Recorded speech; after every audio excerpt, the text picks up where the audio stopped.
thank you all for coming out. I know what you're thinking. I look like if Jonah Hill had been cast to play Jesus Christ. But I can't turn water into wine, even though it's mostly water. And I'm not a carpenter, but I am a mechanic, and I can turn a $21 inspection into a several $100 repair bill.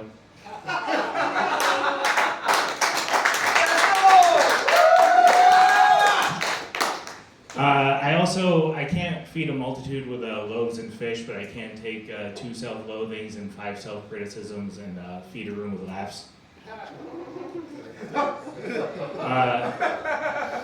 But I'd be a terrible messiah. Like no matter how much loved ones prayed for it, I wouldn't resurrect anybody. Not in this economy. I mean, imagine it. You're getting the first good rest you've gotten in a couple decades, and next thing you know, you get pulled back. It's like, Jesus Christ, what the fuck? It was like heaven. Now I have to go back to work? So as a mechanic, I wind up checking the air filter behind people's glove boxes a lot. And you can learn a lot about people from their glove box. Like I had this one customer, his name was Dick King. And so he didn't have Trojans in the glove box, not Magnums. I did find though a business card. Apparently he's an attorney, and I guess his name was a verb, not a noun. Dicking people.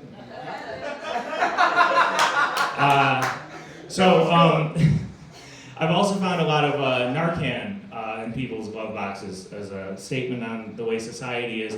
But I've had, it caused me to like think a little bit about that. And it's like, given the way Narcan works, I really think they missed a branding opportunity. They should have called it Narcant. I mean, unless what they're going for is Narcan. Like, we'll save your life as long as you tell us who you got this from. That's good. That's good. Thank you. So they say knowledge is power, but the way that works out for me is I just spend all my time stuck in rush hour traffic on the highway cursing Dwight Eisenhower and the military-industrial complex.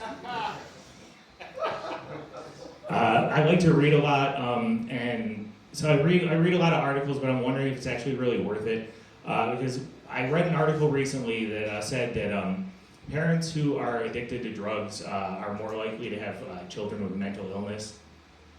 And it's like, yeah, no duh. But I mean, the follow-up article that I got suggested from that also it has a little bit of an answer for parents who are alcoholics. Apparently, caffeine can counteract the effects of alcoholism. And right now, every AA sponsor is cursing because they thought they were the hero, and it turns out it was the free coffee. But I mean, parents who are alcoholics, you can just alleviate the problem by just doing Jaeger bombs. I also saw recently that they did a study and found out that hunter-gatherer kids by age 6 learn lifelong skills. And again, yeah, that's how it's supposed to work. That sounds better than being an adult and realizing the only skill you have is avoiding responsibility. And that just makes you really bad at networking. And so, I mean, I was in the Marine Corps, so I should be good at networking. Unfortunately, one of the other names for Marines is Uncle Sam's Misguided Children. And I think it's obvious that I'm one of Uncle Sam's kids because every bridge I've ever made it collapses due to neglect, like our infrastructure. I'm not a fan of my Uncle Sam. I'm more of a fan of my Uncle Ted. You may have heard of him. He's a amateur anthropologist, an electrical engineer, postal enthusiast, known as the Unabomber. And I never thought that was fair. I mean, Unabomber, that's like one bomb. Uncle Sam has no business calling Uncle Ted, calling him that. I mean, it's not like Ted's going around calling him the Infinite Bomber.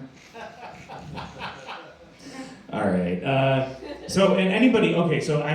a fan of Uncle Ted because I think technology's gone too far. Anybody who thinks that technology is great, have you ever tried to use a touchscreen ATM in a rainstorm? And I suppose it's really great that anytime I send someone a text message and I see they've read it, and then I start getting, with dating especially, you get the dot, and then it dies, dot, and dot. It's like a EKG hooked up to a faulty heart. And as the conversation flatlines, it's mirroring your hopes and dreams.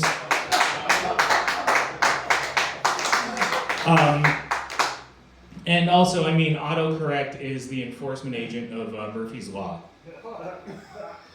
This one time, I had a friend who was in crisis. I thought they were on the verge of, they were thinking about killing themselves, and I was busy. I didn't have the time to actually devote the attention that I should have to it. So I just tried to send him a quick song. I was like, hey man, look, I'm busy, but I want you to listen to the song. Every word of it, it's cheesy, but every word of it is how I feel. And so I was trying to send him Jumper by Third Eye Blind, and instead I sent Jump by Van Halen. And there's a big difference between I wish you would step back from that ledge, my friend, and might as well do it, go ahead and jump. It's okay though, he's still alive. If anything, I saved his life because spite is a hell of a motivator. And now I'm avoiding him because last I heard he was going to show me another meaning of the word jump, and hit me with a crisscross and put me in a house of pain.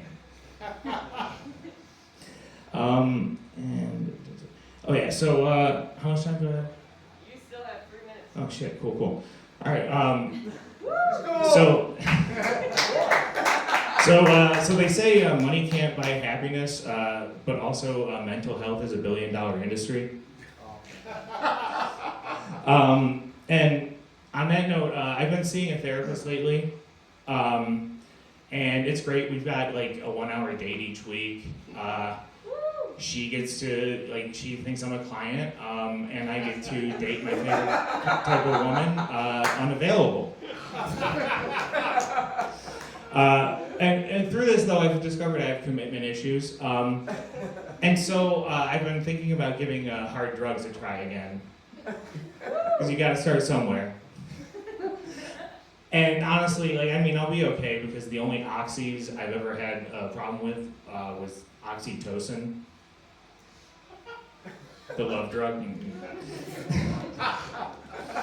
And so I guess I'm gonna go ahead. I'm gonna end my set with a kind of a PSA of sorts. So I decided I kind of want to I want to do what I can to give back. Things are tough in the economy, and I don't have very much to give. But I think what I can do, I think I can help the homeless with coming up with a brand change. And so it's I think instead of calling them homeless or unhoused, we should start calling them feral humans. If you're cold, they're cold. Help me bring them to San Diego. That's where I'd be if I was homeless. Also, I have to get tough with them lately because they got a lot of needs, and I know they're going to use the money on drugs, and that's what I'm trying to use it on. And so I'm not judging them. I just don't need the competition. And also, I don't really want, I want them to get help, but I don't really want them to get help either because, man, I had a really hard time finding a therapist. So to San Diego. All right, thank y'all very much.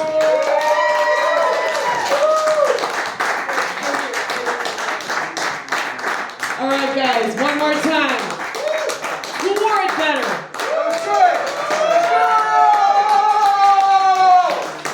I agree. He still did. Give it up